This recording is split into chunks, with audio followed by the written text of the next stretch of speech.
What's up everyone and welcome back to the channel. Kamaru Usman and Henry Cejudo recently got into a heated back and forth during their latest podcast episode, and it all happened while they were breaking down the stacked UFC 320 card. This card is absolutely loaded, featuring two massive fights. Alex Pereira is set to challenge Magomed Ankalaev for the light heavyweight belt, while Merab defends his bantamweight title against the always dangerous Corey Sandhagen. Things got interesting when Henry stirred the pot, saying he actually believes Merab versus Corey should headline over Pereira and Ankalaev. In his view, Alex isn't even a champion right now. He's just a contender trying to get his belt back, so why should he be the main event? That's when Kamaru jumped in, disagreeing with Henry, and saying he prefers the old-school UFC approach. For him, the heavier weight class should always be higher on the card, no matter the situation. Usman even reminded Henry of the only exception he thought ever made sense, and that was when Conor fought Eddie Alvarez. That fight headlined over Woodley versus Wonderboy, and it worked because of Conor's star power. But in this case, Kamaru feels the light heavyweight title fight deserves the main spotlight. Henry, however, doubled down. He argued that the main event should now be based on star power, not just weight class. He claimed Merab is the most relevant fighter on the card right now, the one leading the conversation in MMA. According to him, Alex may have been a big star before, but at this moment he's just chasing his belt back. Kamaru admitted Henry's point was valid but still pushed back. He said that Pereira versus Ankalaev 2 going down in Las Vegas is a huge fight and deserves the top spot. The build-up, the history, and the weight of the light heavyweight division still carry more weight in his eyes. Their back and forth highlighted the classic debate: should the UFC main event be based on relevancy or star power?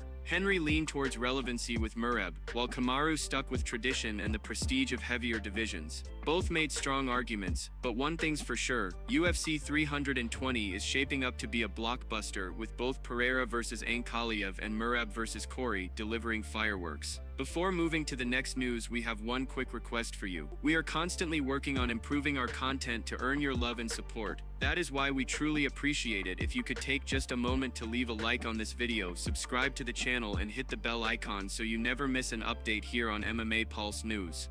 Moving on to another news, Nasurdine Imavov's decision win over Boralho at UFC Paris didn't exactly leave fans buzzing with excitement. This fight was billed as a #1 contender matchup, the kind of fight that was supposed to show us who might truly threaten Khamzat's reign. Instead, what we got was a safe, calculated performance that left the MMA community split. Yes, Imavov got a clear nod on the judges' scorecards, but many felt he didn't do nearly enough to prove he belongs in the same conversation as the champ. Analysts like Luke Thomas were quick to voice their doubts. He said flat out, "We can't really take anything away from this fight," pointing out that Imavov didn't show anything that would suggest he's ready for the kind of pressure Khamzat brings. And that's really the central issue here. While it's still a big win, especially against Boralho, who hadn't lost in nearly a decade, the performance left a lot of fans underwhelmed. People expected more urgency, more dominance, and maybe even a finish to stamp his place as the next contender. What made the fight even harder to judge was the near absence of grappling. That's one of the biggest unanswered questions about Imavov. Can he handle Khamzat's relentless takedown pressure and suffocating wrestling? In this fight, we barely saw any ground exchanges, so fans and analysts are left guessing. On the feet, sure, Imavov looked clean, composed, and technically sharp, but against a fighter like Khamzat, it's the defensive grappling that will decide whether or not he survives. Luke Thomas emphasized this point, saying he simply didn't see someone in that cage who could realistically stop Khamzat. Unless Khamzat's takedowns suddenly prove ineffective against Imavov, which there's no evidence for, the matchup looks like a steep uphill climb. Thomas went as far as repeating himself multiple times. No, he didn't see anything that suggests Imavov is the man to dethrone Khamzat. On the feet, maybe Imavov holds a slight technical edge, but overall, the gap in physicality, wrestling, and pace still looks massive. Despite the criticism, it's still worth noting that Imavov did earn a win against a dangerous undefeated fighter like Boralho. That achievement itself shouldn't be overlooked, but in the eyes of the community, the performance didn't send a message. It didn't have that wow factor a #1 contender fight usually needs. And because of that, the door is now wide open for others to make their case. All eyes are shifting to the upcoming headliner in Vancouver, where Fluffy Hernandez takes on RDR. This fight suddenly feels even bigger because both men have the chance to do what Imavov couldn't: deliver a statement. A dominant win there could put either one directly in line for a title shot, or at least into the serious conversation. UFC Paris was supposed to clarify the picture at middleweight, but instead, it left us with more questions. And now the division feels as wide open as ever.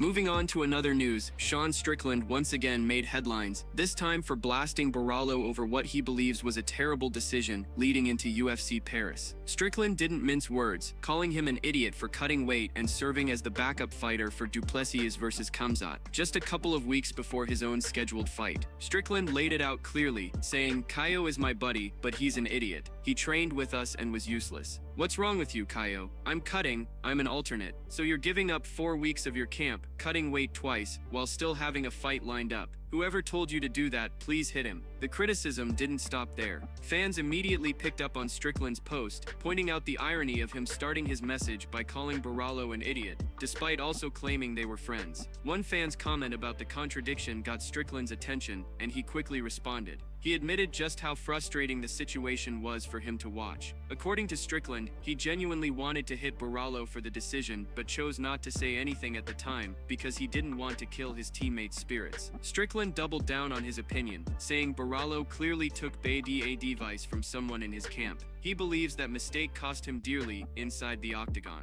Strickland explained that the version of Boralho who showed up for that fight wasn't the same fighter he knew in training. He insisted it wasn't truly Boralho in there, but rather the result of losing 4 critical weeks of proper preparation and going through back-to-back brutal weight cuts. Strickland's message was blunt. If Boralho had stayed focused on his own fight instead of trying to be the alternate, he would have performed much better. This call-out adds another layer to the ongoing debate about whether fighters should take on backup duties while still having their own matchups on the horizon. Strickland's harsh words highlight the risk of compromising a training camp for opportunities that may never materialize. In his eyes, Boralho's decision was not just questionable, but downright costly, taking away from the fighter's momentum and preparation at a critical time. As always, Strickland's raw and unapologetic delivery turned a lot of heads, sparking conversations across the MMA world. Whether you agree with his stance or not, one thing is certain, he isn't afraid to call things exactly as he sees them, even when it's aimed at his own friends.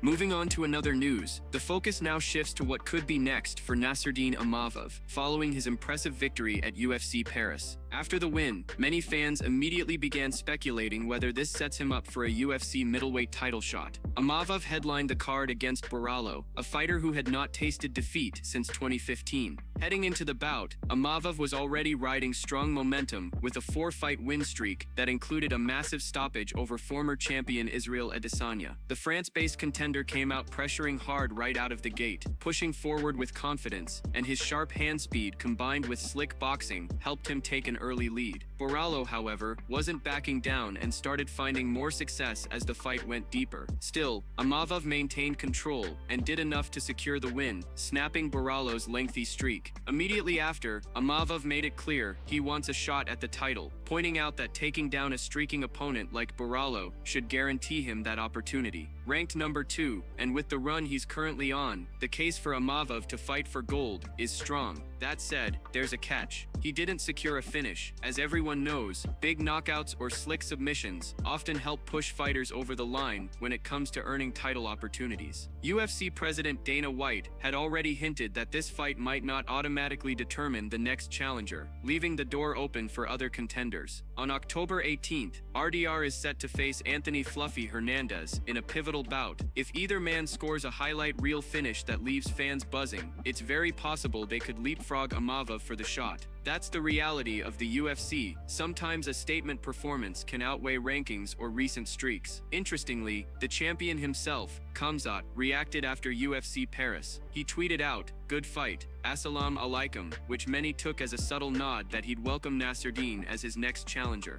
This adds more intrigue, since Imavov and Khamzat have history. They've trained together before, and Imavov has openly admitted that Khamzat is insanely difficult to wrestle with. Though he never gave full details, there have been whispers that Khamzat completely ragdolled him in training. Of course, that's just gym talk, and it's never gospel, but it does fuel the conversation about how a real fight between them might look. At the end of the day, the situation likely comes down to UFC Vancouver. If RDR or Hernandez put on a dominant, flashy performance, whether it's a knockout, submission, or just a lopsided win, they could easily steal the shot away. Because let's be honest, not everyone was blown away by Imavov's showing at UFC Paris. While it was solid and effective, many fans labeled it underwhelming compared to the explosive performances that typically lock down a title fight. So for now, Imavov has made his intentions clear. He wants Khamzat, shot, he wants the belt, and his resume says he's earned it. But with hungry contenders waiting in the wings, his path isn't guaranteed, and the next few weeks could determine everything.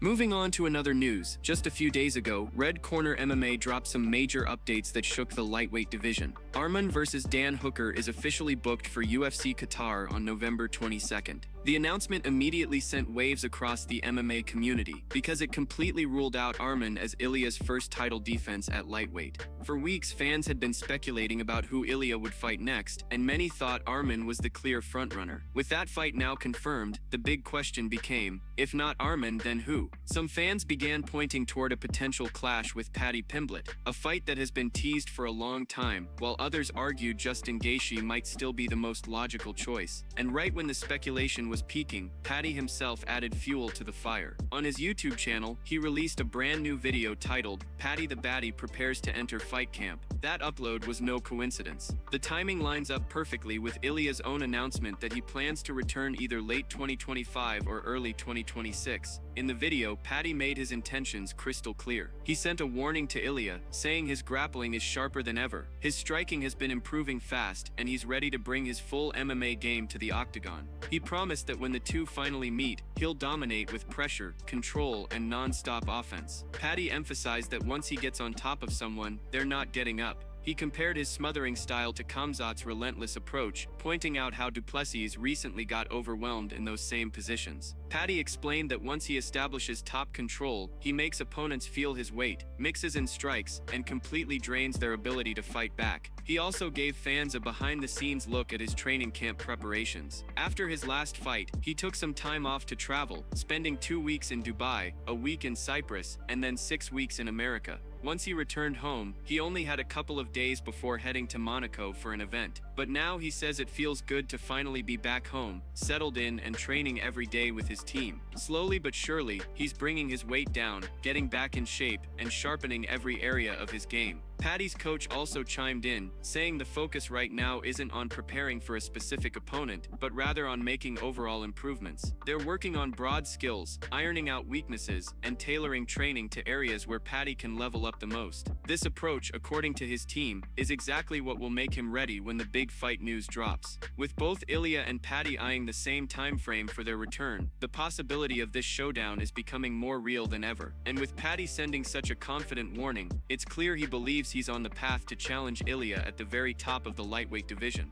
Moving on to another news, Magomed Ankalaev is once again being backed to defeat Alex Pereira as the two prepare to collide in the main event of UFC 320. The highly anticipated rematch takes place October 4th at the T-Mobile Arena in Las Vegas, and the stakes could not be any higher. This will be the first fight for both men since their initial clash back in March at UFC 313, when Ankalaev ended Pereira's light heavyweight title reign with a dominant unanimous decision victory. Heading into the rematch, Ankalaev is a fair-sized favorite on the betting lines, and you won't hear Modestas Bukauskas arguing with those odds. Speaking with MMA Junkie, Bukauskas gave his thoughts on the fight, making it clear he believes Ankalaev will once again get the job done. He acknowledged Pereira's danger, pointing out that Alex is extremely powerful, a feared striker with knockout ability that can end a fight in seconds. But despite that threat, Bukauskas feels this matchup is firmly in Ankalaev's hands. He explained that Pereira is well-versed in every area, noting that even in their first fight his takedown defense actually held up fairly well. But in the end, it wasn't enough to stop Ankalaev from imposing his game plan.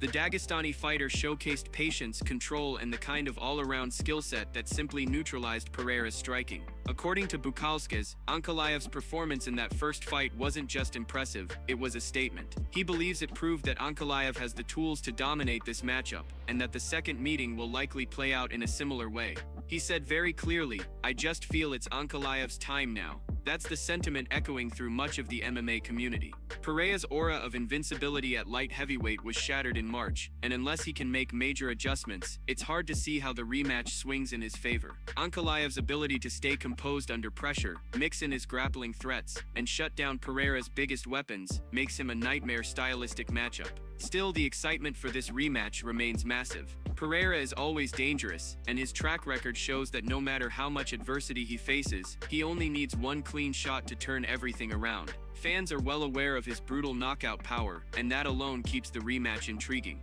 But the narrative heading into UFC 320 is clear. Can Pereira make the necessary changes to reclaim his belt? Or will Ankalaev prove once again that his time at the top has only just begun? What makes this fight even more significant is the timing.